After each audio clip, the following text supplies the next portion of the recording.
Good afternoon, my dear students and friends. Myself, Dr. Ravikant Pathak, and I'm going to start your video lecture class.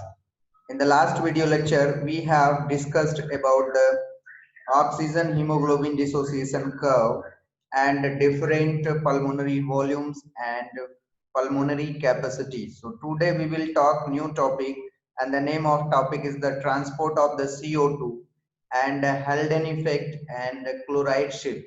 So today we will talk three topics. Okay. So now we are going to start about the transport of the CO2 molecules. Before I am going to discuss transport of the CO2 molecules, you should also know how the transport of oxygen molecules takes place. So oxygen transport into two different forms. First is the 97% in the form of hemoglobin with oxygen molecules, means oxyhemoglobin molecules, and 3% dissolved in the blood plasma. Now we will see transport of the CO2 molecule, because this is the very important, and here they have the travel into the three different form, but oxygen molecules, they travel into the two different form. Oxygen 97% with the oxyhemoglobin molecules, 3% present in the blood plasma. Now here you can say transport of the CO2. So if you'll see, so they transport in the three different form: as dissolved form, carbamino-haemoglobin, and bicarbonate compound. So it is dissolved form means in the blood plasma, they 7% of the CO2 dissolved and they transported through the blood plasma.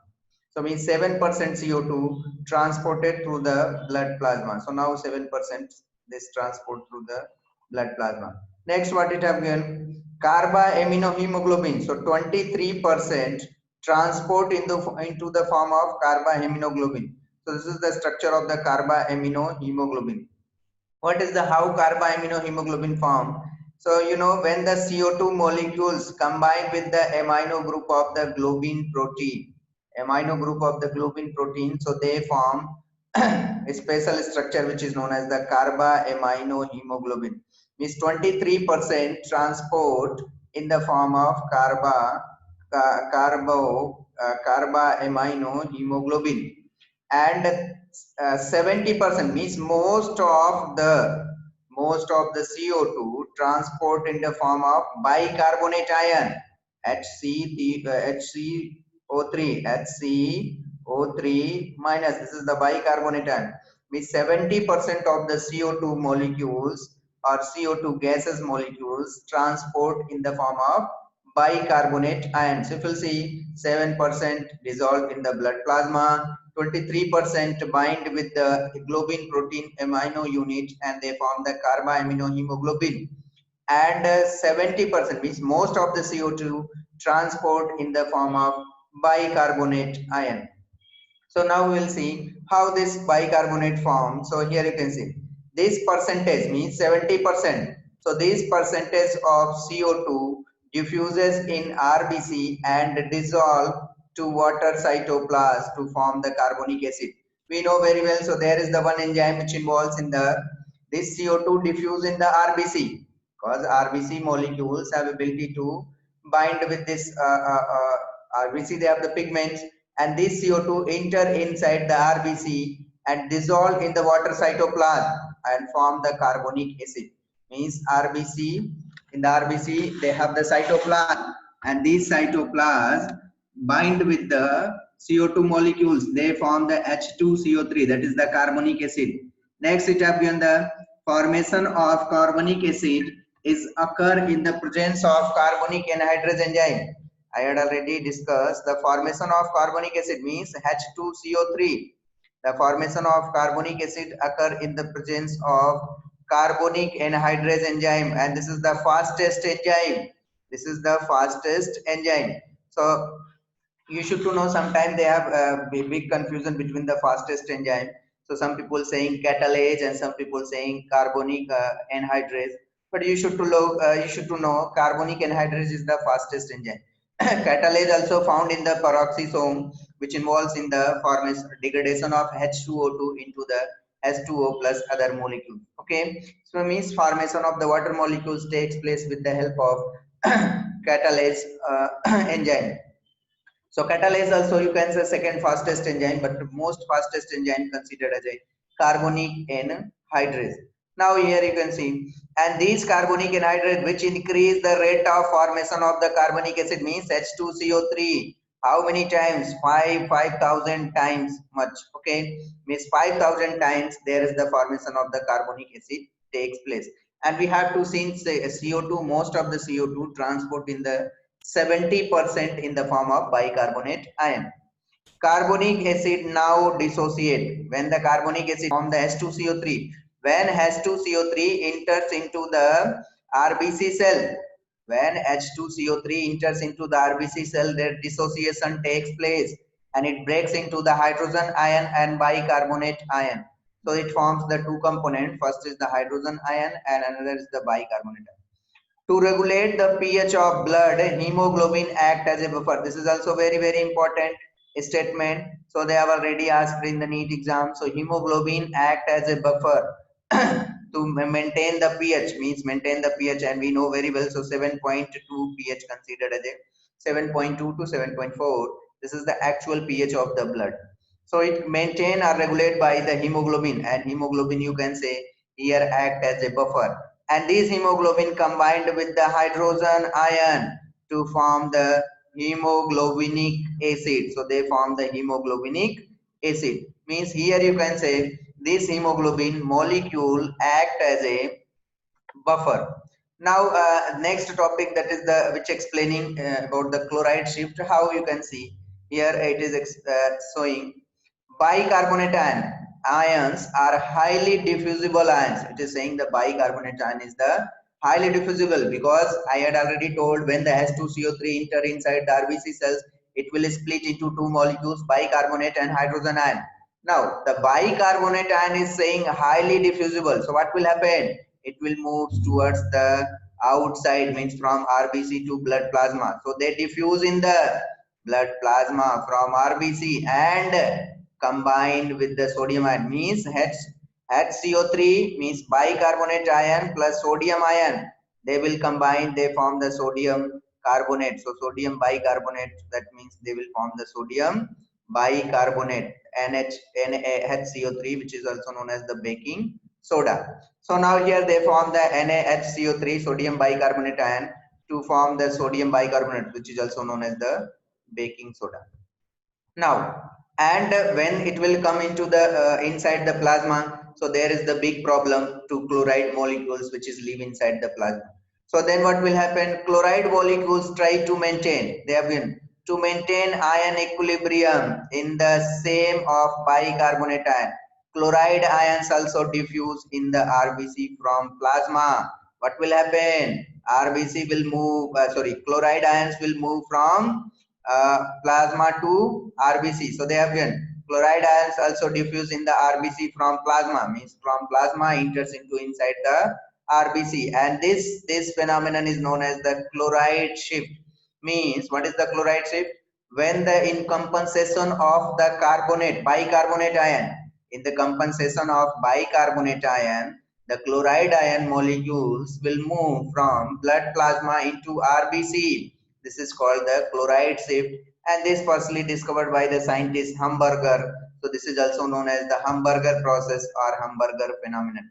And when this chloride ion enter inside the RBC, they will react with the potassium molecules and they will form the potassium chloride. So it will form the potassium chloride. So this is called the chloride shift.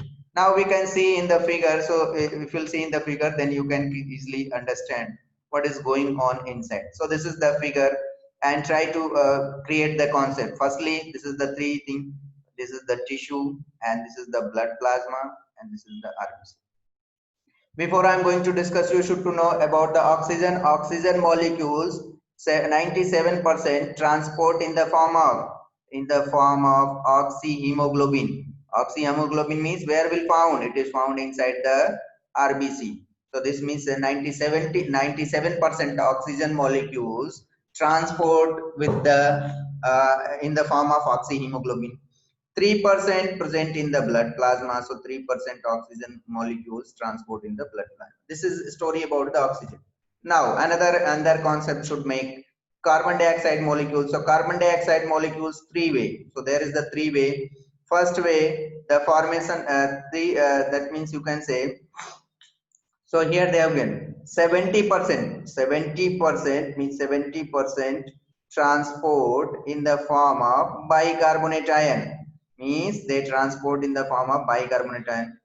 23% transport in the form of 23% transport in the form of Carbamino-haemoglobin, and 7%, not 3%, 7% transport in the blood plasma. So this is the three different way by which CO2 transport.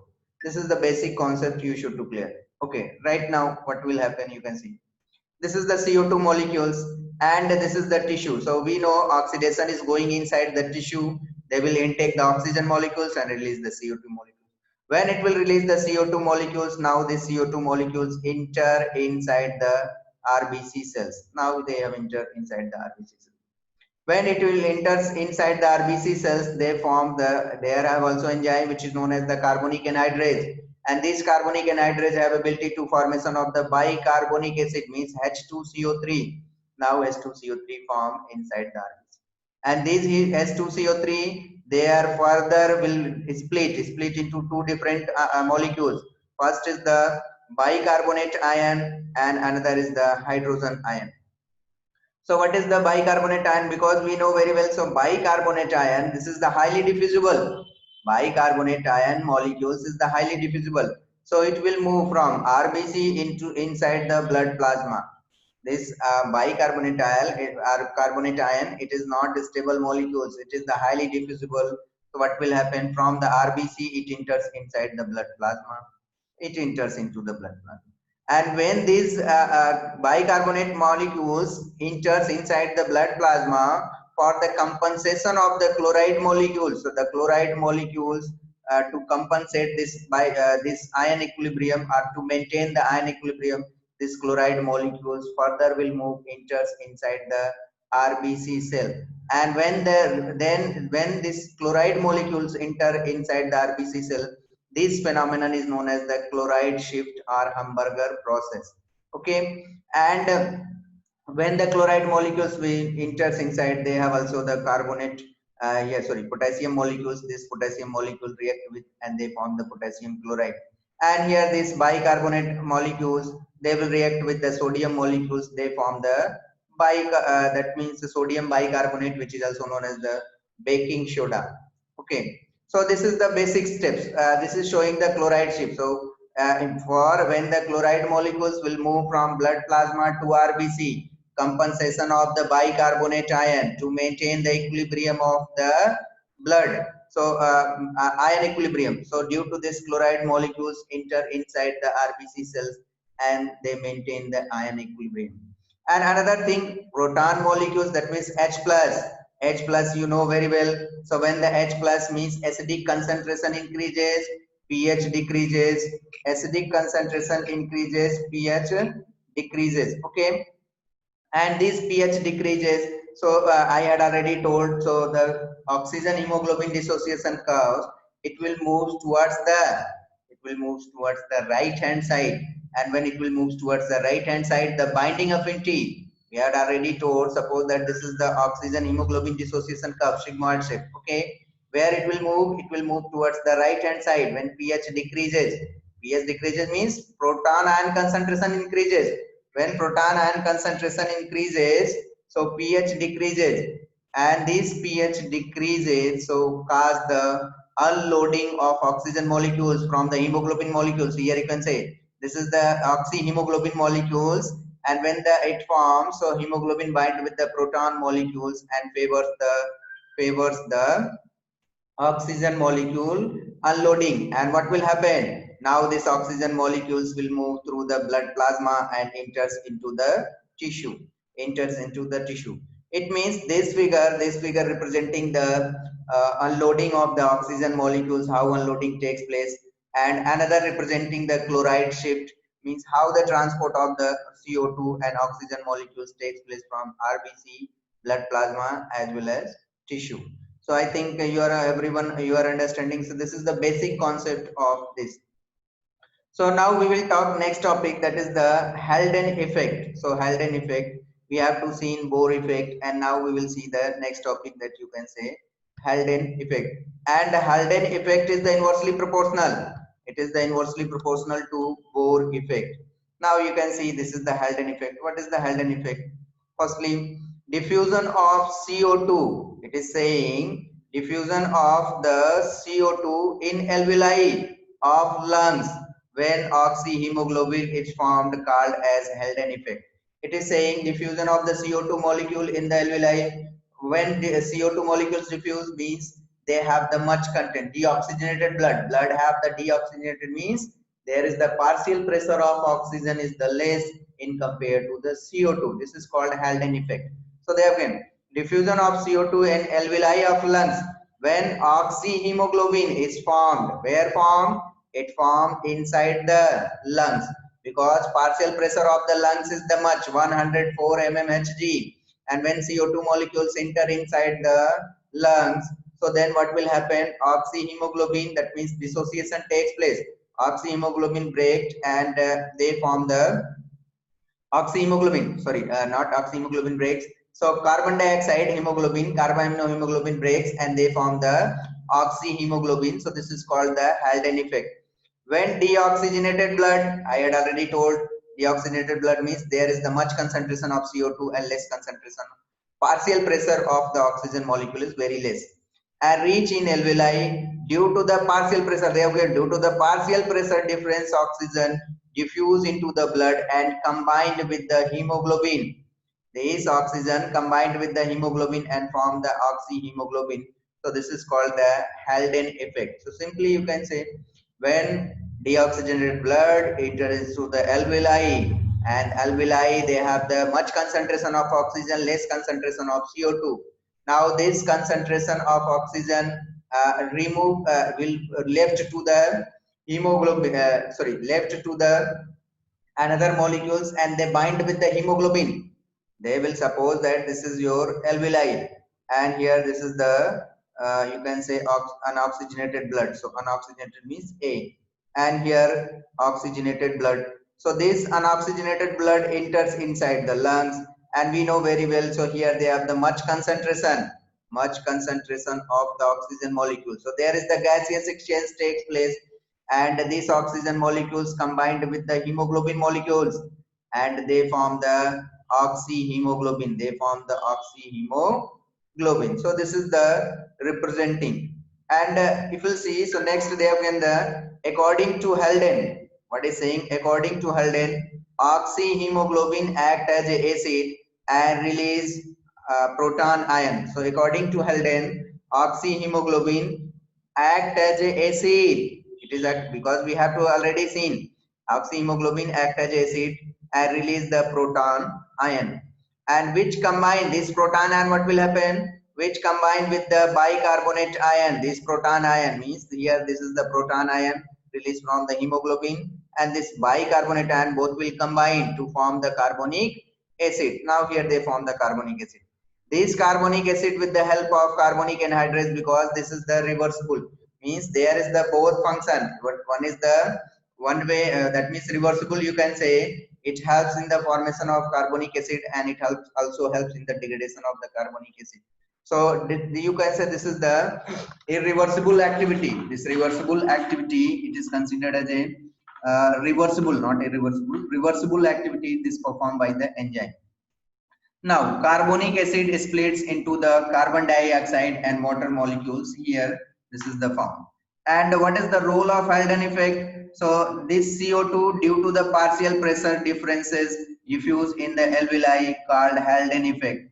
Means simply when the CO2 molecules much inside the blood. So this CO2 due to the partial pressure differences in the oxygen as well as CO2. This CO2 molecules diffuse inside the alveoli. So this is called the Haldane effect.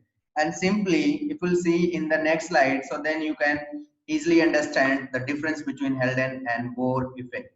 So very simple. Here you can see they have given difference between Haldane and Bohr effect. So Bohr and Haldane. Bohr I had already told. Bohr, that means when the CO2 concentration increase. CO2 concentration increase, oxygen hemoglobin dissociation curve shift towards the right hand side, and when shift towards the right hand side means unloading of the oxygen molecules takes place. So you can read Bohr effect. It is the effect by the which the presence of CO2 decreases. Okay, the presence of CO2 decreases the affinity of the hemoglobin. Oxygen increases. I had already told, when the CO2 molecules concentration increases, the binding affinity of hemoglobin molecule decreases. Now here saying just inverse. When the CO2 concentration decreases, the binding affinity of hemoglobin molecule increases. This is saying Bohr effect. And just inverse Haldane effect. Haldane effect is the just inverse of the Bohr effect. So here it is the effect by which combination of combination of the oxygen molecules with the hemoglobin molecules displaces the CO2 from hemoglobin molecules. It means you can say in case of the Haldane effect, when the oxygen molecules combine, that means simply you can say when the oxygen molecules combined with the hemoglobin molecules, they form the much oxyhemoglobin, and when the much oxyhemoglobin forms, so then hemoglobin displays to CO2, because CO2 also form the carbamino-haemoglobin. So carbamino-haemoglobin, they remove the CO2 from the hemoglobin. So Bohr is the inversely effect. That means Bohr and Haldane both are the inversely to their function. Here in case of the binding affinity, if you see, so binding affinity of the oxygen molecule increases, and here oxygen with the hemoglobin disperses, that means CO2. Here CO2 decreases, and here oxygen hemoglobin concentration increases. That means if you see, so what is representing further, you can see it is the effect by which the presence of CO2 decreases and the affinity of hemoglobin for oxygen increases. This is saying here CO2 concentration also decreases. Here CO2 concentration decreases, but when decreases? When the oxygen bind with the carbamino-haemoglobin, so they displace the CO2 molecules. It means if you see here, CO2 concentration increases, here CO2 concentration decreases. So just inverse. So Bohr effect and Haldane effect both are the inversely. Okay, so they are inversely to their function. So now I am going to finish your class, and thank you for everyone, and kindly share, subscribe my channel, and hit bell icon for regular updates. So thank you everyone.